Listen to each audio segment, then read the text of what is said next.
Hello guys, and welcome back to another week of the NPL Minors. This week we are in week 7. Last week we had a bit of a tough loss and our first loss in the minors against the Uzi Gunner. We're currently sitting now at 3-3 because we took over the team when it was 0-2. We're still gunning at the playoffs. We have still about 4 weeks left in the season, and basically we have to win as much as possible to clinch a spot. And basically we don't know at this point how promotion will exactly go. Same with playoffs, so we'll just try to end up as high as possible to see if we can potentially make it into majors or how playoffs will unfold. But that's enough about that.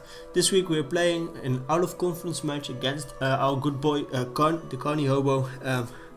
It's really great to battle him. I think he's just a great guy in NPL. I think, and he's also the creator of the battlearea server. So really props to him for that.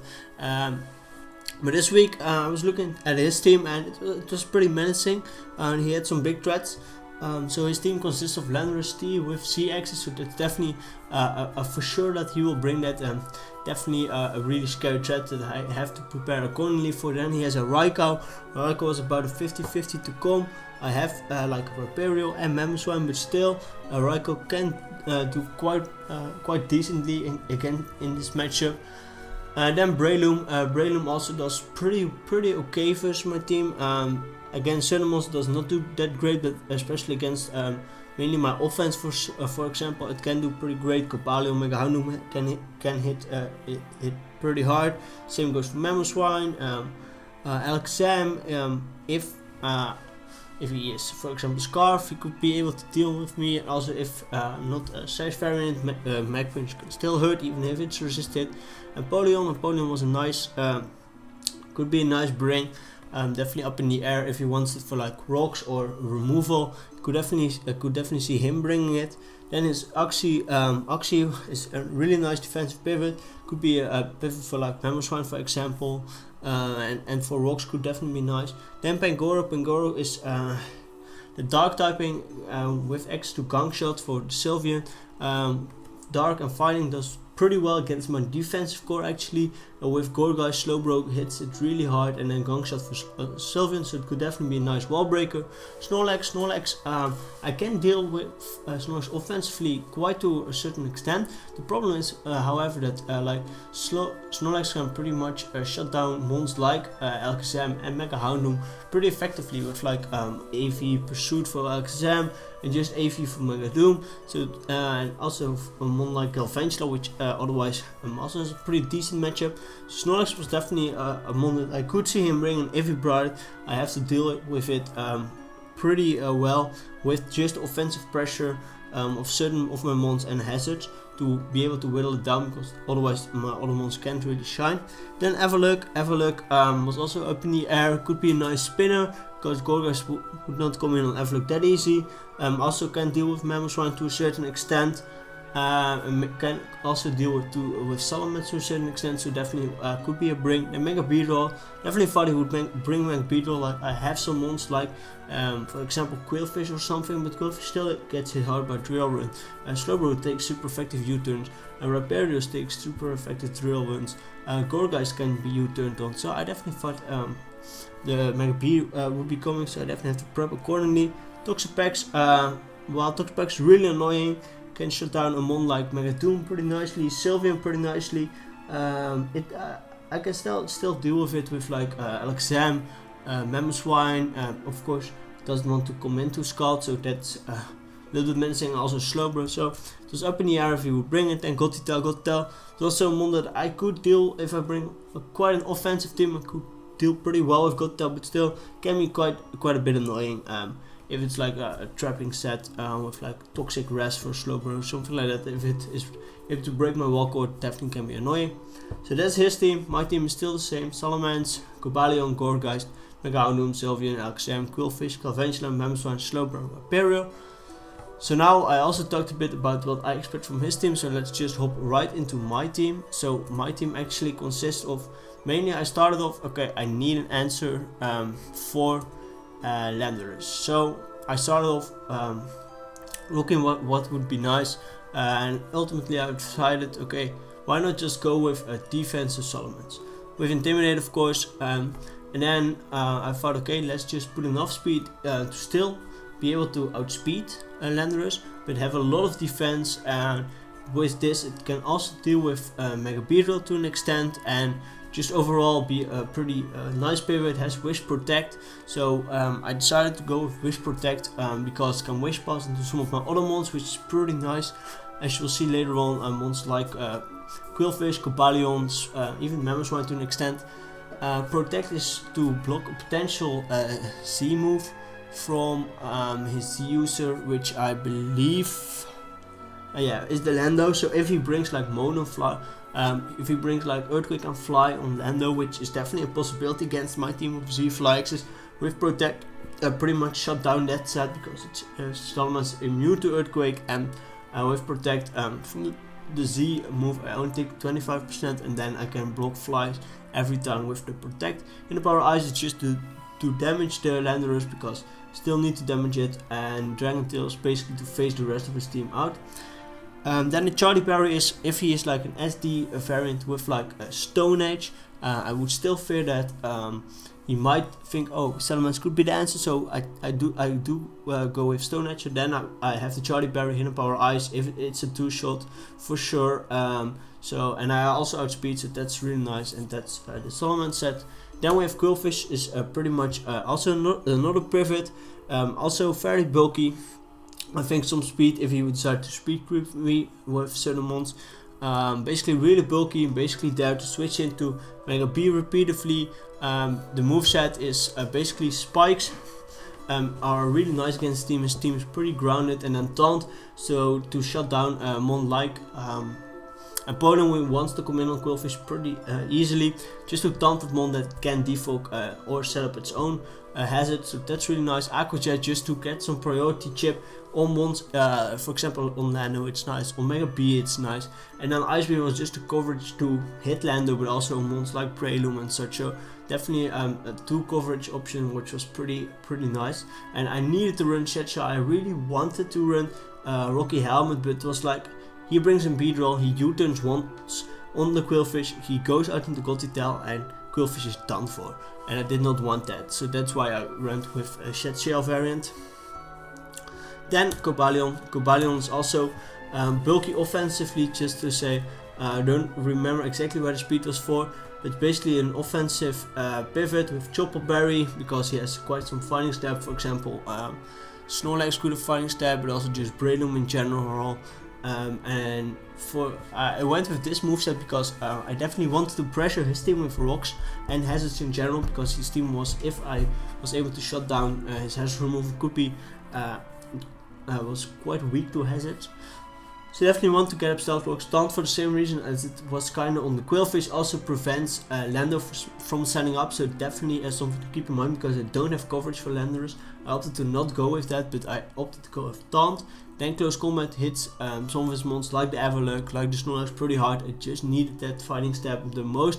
Volt Switch is basically for initiative, can Volt out on anything except for Lando, but for Lando, if it's able to come in for free on Cobalion, I would just basically taunt it, so it can't set up at all, and then I have a free switch into Salamence. Then Mamoswine, that's a little bit of the pivot, but also Breaker this week. So basically it's bulky offensive Mamoswine, and it's an Assault Vest variant, mainly there for the likes of Raikou, Earthquake, Ice Shot, Icicle Crash, and then Superpowers, just to tag on for that Everluck mainly. So fairly standard. Then the last 2 mons are basically the 2 win cons, depending on his team. If he doesn't have Snorlax, those 2 mons can put in a lot of work. If he has Snorlax, I have to weaken it with the hazards, with Cobalion, with Mamoswine. So first of all, that's the Zeplate Galvantula. It has sticky webs, because sticky webs is still pretty nice, especially for the Mega Beedrill. Then most of my mons can outspeed it after the sticky webs, so that's really nice. Then a dual step hits his entire team pretty hard, and a Hidden Power Ice is there mainly for Lando. I opted to go with Modest Nature because of his speed stairs. I believe I could do that with still outspeeding the Landorus. So those 3 coverage options are really strong. The only thing basically shutting down is Snorlax, but still with Zeppelin Thunder do quite a good amount of damage. And then the last mon is a Life Orb Alakazam, so not as Focus Sash this time around. Basically Psyshock, Focus Blast, Shadow Ball, pretty much the coverage it needed, and then Anchor for some of his bulky mons to lock it in certain moves. For example, if Toxapex can try to recover up on me, I can just Anchor him and then switch accordingly, or just keep spamming moves until I get like a crit or he's out of recovers. So I thought it was a nice tech on the last slot, and I can also prevent some setup options on his side. So that's the team. Let's just hop right into the battle. So ultimately he decided to bring Apollyon, Toxapex, Avalugg, Breloom, Landorus and Uxie. So basically I expected the Landorus for sure, and the other ones were all in the air. I was the most I think surprised to not see Mega Beedrill. I was also quite happy with it because nothing on my team outspeeds it. Of course I can price it with Hazard, I can price it with webs even, or just priority in general. But overall I saw okay, Landorus big threat, Breloom also big threat, but the other ones are not there mainly offensively, but to support his team as a whole. So I think if I deal with his offense and then can break his bulk, I should be in a pretty nice shape. So what I decided to do is I lead Cobalion because I want to get up my rocks. Why? Because his hazard removal is either Apollyon or Avalugg. If it's Avalugg, it takes 25% from rocks damage on the switch in, meaning that Mamoswine will have an easier time with it. Apollyon, I can just taunt it and prevent a defog that way. And I also thought, okay, he might just lead Apollyon or Uxie to try to get up his own rocks, and I can just taunt those. So that's what I expected. But he leads Lando, and I'm like, okay, he could be a man's man and just set up turn 1 and try to go for game. But he also might be the rocker this game because he led off with it. So I thought either way, taunt is the play. So that's exactly what I do. I go for the taunt, and what you get see, he tried to set up rocks, so that's really nice. Here I go for my own rocks, and this man reveals Earth Power, so he's a special Lando. And I actually didn't, I think with Combined Spread, Earthquake might have even done less because of the investment I had, and Cobalance more physically bulky, I believe. But yeah, it's definitely nice to see special Lando. It's a cool set, and especially when I have a Salamence and a Quillfish with both Dual and Intimidate core. So here I'm like, okay, I still want to go Balion because it could come in later on. Still nice for a one like Avalugg. Taunt is a nice option. Might be even if he removes the rocks. I want to set them up later on. So I definitely want to go hard into Salamence on the predicted Earth Power. As he just goes to Earth Power, and here it's a hard turn because I'm like, okay, I don't know what he wants to do. I know HPI is crucial from here, but I saw like, okay, he might expect me to have HPI, so try to at least do a shit ton of damage to the lander. I see a lot of bulky monster in the pack, so I thought to myself, yeah, he's definitely going out into, yeah, just pick one. Might be Toxapex, might be the answer, and Polar might be the answer, Uxie might be the answer. So I thought, okay, let's throw up a wish, and then he goes into one of his bulky monsters, and then we can switch accordingly, and in a mon that can deal with it, get the wish on that mon, and then go from there. But he decides to stay in actually and go for HPIs on his own. Due to me being having some HP investment, I luckily lived his hit, so that's pretty nice. Here I decide to fire off my own HPI. I thought, okay, if he decides to kill me, that's fine. Let me do a ton of damage to him to put him in range of my other mons. But what you see, he's also he's a Yachi Berry variant, so that's pretty nice because now he's in range of Ice Shot from Memo for sure, because the Yachi is now popped. And also, as you see here, he decides to go for his own rocks, which is a pretty nice play because Cobalina is really low. It pressures Salamence, it pressures Galvantula. I don't have any removal if not for default Salamence, but I also would get rid of his rocks. So, but I'm now able to get a decent amount of health back, so that's pretty nice. For later on in the game, I thought, okay, I don't know if he wants to stay in, but I was like, okay, just fire off an HPIs. Also, he has no fairy types, so I can pretty much Dragon Tail the turn after. So I go for HPIs. I believe here I just go for the wish, scouting what kind of Uxie is. He reveals to only have Psychic, has the move to hit me. So I'm like, okay, let's scout a little bit more. Maybe he's predicted me to switch out and goes for it now. So go for protect. No, still psychic. I'm thinking, okay, then I'm pretty safe to Dragon Tail this turn. So he goes now into Toxapex. I go through. Oh no, I go again for the wish, and now and then, oh yeah, okay. So I thought I would Dragon Tail. I think Dragon Tail was maybe a better play, but still I went with the wish again, and now I switch into Memo because I want to threaten the Toxapex offensively.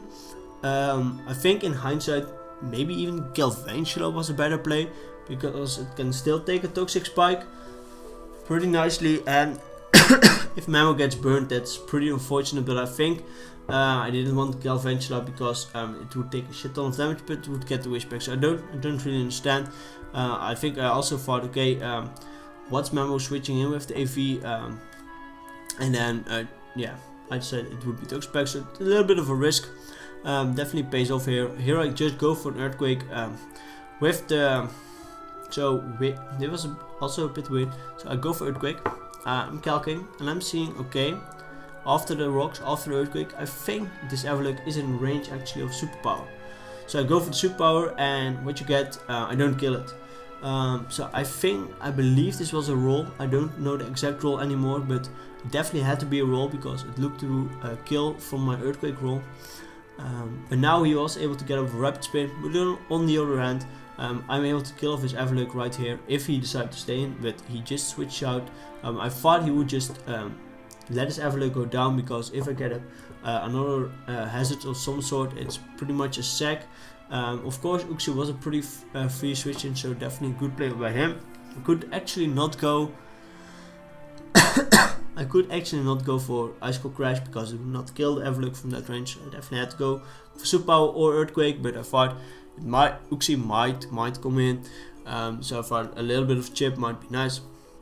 So here we switch out and we go actually into Cobalion. This was also a play that I made in the sense of if he goes from attacking move, this is my sack. I was also not 100% sure if it would live another rock switch in. So it was either a sack or I could get up my rocks, and I did not think I would get any other opportunity. I think it would be hard to get another opportunity. What you see, he just goes for protect, and that means that I am able to get up rocks. So yeah, I'm going over this battle because it was actually a pretty weird battle. So in hindsight, it might have not been in my best interest to go out into Cobalion like this, because it could have come in when one of his mons gonna kill. Basically, if it was not Breloom, it would outspeed, because Breloom has priority Mach Punch, and then set up the rocks then. But I think in my mindset was like, okay, what do I switch into Uxie? And it was like, okay, Kazam, no, not really. Galvantula can deal with it offensively, but also Galvantula does not want to switch in because, especially with rocks up. Solomon, same story. Can kind of deal with it, but also would be a long process.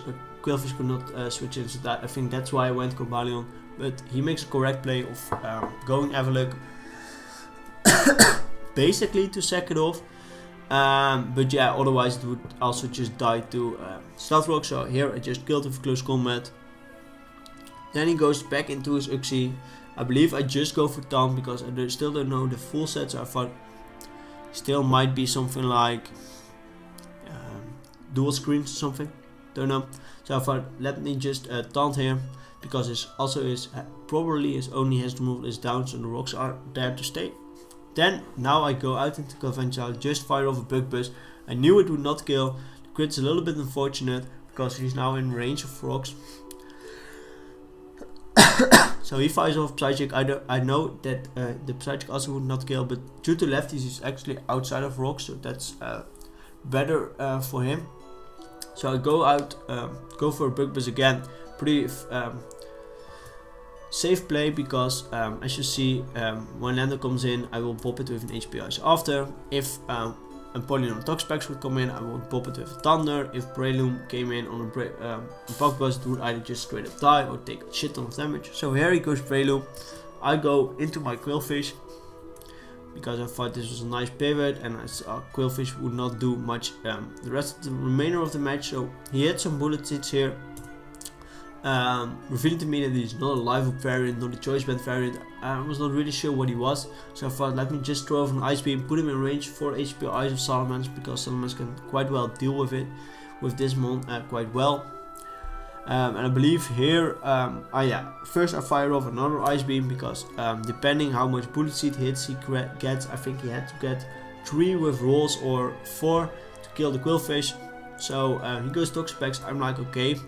Breloom is also pretty low and in range of a mon like Salamence. His bulky mons can be a little bit annoying, but still Galvantula and Alakazam are looking pretty nice. So I thought, okay, let me get up, first let me taunt the Toxapex, because it can then not recover at the same time, and also as you saw, I tried to set up Toxapex, so now it can do that. And now I can set up some spikes here. He gets a Scald crit into, I believe, a Scald Burn. So without it I would have been able to set up all 3 layers of spikes. I don't know how much it would have mattered. Here I go out into Alakazam, I just fire off a Psyshock, he stacks Uxie. Then I believe he goes back into Breloom. As you see, hazards are taking a little bit of a toll on Breloom. So I believe he has one, wait, we can see. So here Breloom, after this Breloom will come in, and you will see how much hazard damage it takes. So it starts at 52 and it goes back to 30. So that means it took only 22%, so it would be able to come in another time. If I was able to get my 3rd spike, it would have not been able to come in another time. So that was actually a little bit important. And also at this point, when he said brought in his Breloom like that, I was like, this could very well be a Scarf Breloom. And then I have to look out a little bit, because Galvantula is in range, because it's so low. Alakazam dies to Bullet Seed, Mamoswine dies to Bullet Seed, but it's in range of Ice Shard, of course. But still, Scarf Mach Punch, I don't know. And then Salamence could definitely deal with it. So I thought, okay, let me just go into Salamence. Also was like, I don't know about the Mach Punch, but I thought for sure Salamence could take some hits, especially because it also has Jolly Berry, and I pretty much can scout where he locks himself into. I definitely thought he would lock himself into Bullet Seed actually, because you might fear Sash Alakazam, but he straight goes for the Iron Tail, and was probably a nice tag for the Sylveon, and also his best way to hit the Salamence. So he gets a defense drop, and I know still after the defense drop that I'm outside of range of another Iron Tail, so I'm pretty much safe to fire off an HP Ice. He thought it depended on rolls, of course, but he did not know my full spread. Also, he hits 2 Iron Tails in a row, gets 2 defense drops in a row. That's pretty lucky, but nothing to complain. So here, guys, we make a big misplay. So we're up 4-2 lead, and we're kind of looking to close the game. We know Alakazam is pretty nice, and we know Galvantula is pretty nice, but Galvantula is pretty low. So here I thought, okay, let me go with Salamence for a wish. He probably Scalds and just kills me because I'm in range of Scald. And then I can go into like Galvantula, kill them all, get my wish back, kill the last one. That was like the process. But I kind of forgot that this Toxapex did reveal early that it did have Toxic Spikes. So what I should have done was go hard into Galvantula, because he Scalds.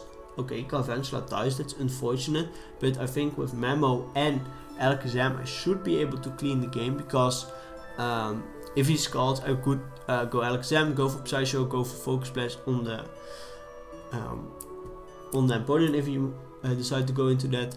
If he decided to stay with Toxapex, recover, I could Encore. If he did not recover, I would 2-shot him. So I think that was the best play, and it would have been a trio.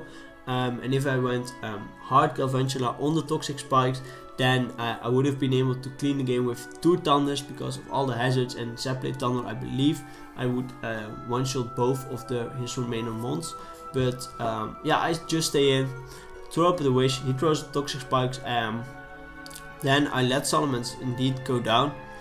I went to Dragon Tail, that's why he moved first. Now I go out into Galvantula, and again maybe a little bit of a misplay, because also, as I mentioned, I think LXM could have cleaned the game. Like Memo is a bit dicey because might not one-shot talk specs from this range and might get skull burn, so definitely I think LXM was the play actually. But I went Galvantula because I thought for sure Galvantula can pick up 1 kill here, because I still don't know the spread of opponent, and I did also not know the exact wish mechanics. I don't know if I would die to poison or that the wish comes in first, and also did not know how much percent I was at. But I kind of forgot that it's not toxic but regular poison, so regular poison takes 12, and as you see it goes before the other one. Here I go out into Mamoswine actually first before going out into LXM, because I thought he might be like Choppleberry, might be able to live a hit and then be able to kill off my LXM, so I thought Mamoswine was the better play, but he ends up to be Balloon, so I have to go for an Ice Shard here. Oh no, I go for Superpower because I have Superpower, and depending on what kind of opponent he is, this might kill, this might not kill. So as you see from the Scald, I can't get burned to the poison. He outspeeds actually, so he's a pretty offensive Empoleon. I go for Superpower, I do not take him out, but with 2% he is in range of Ice Shard, and we take the game 2-0. So this was a little bit of a weird game, I think, due to the nature of the prep that me and Carnie had. We had quite some unconventional prep, I think. But still, was a fun game. I definitely think that I at least should have won like 3-0. Maybe could have went with a 4-0, because differential is really important to those last few games, because we're now 4-3, but we are like I think a 3 or a 4-way tie at 4-3 in our conference. So every division point matters. So yeah, that's it for me, guys. Next week we face our fellow Dutchman Fries, so definitely looking forward to that one. I started my prep already, and yeah, I just have to say that I'm playing him probably tomorrow, so the day you're watching this. But yeah, it's a hard one. The matchup is really tough, and we just have to put our best foot forward and just see how it will go. But it's a tricky one. So that's it for me now. I'll see you next week. Bye.